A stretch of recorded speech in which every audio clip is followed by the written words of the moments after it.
అయిందా అమ్మ ధనుష్? అన్నం పెట్టేదా? ఏం కూర? పప్పు ఆలూ ఫ్రై.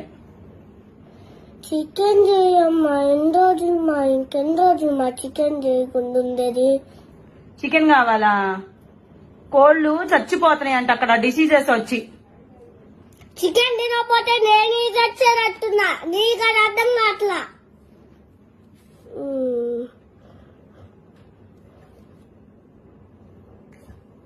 నువ్వు పో అమ్మా.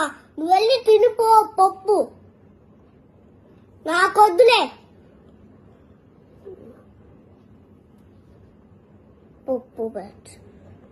ఏందిరా అంటున్నా? ఏం లేదులేమ్మా, తినిపో నువ్వు వెళ్ళి. కోళ్ళకి ఇన్ఫెక్షన్ సాగుకొచ్చింది.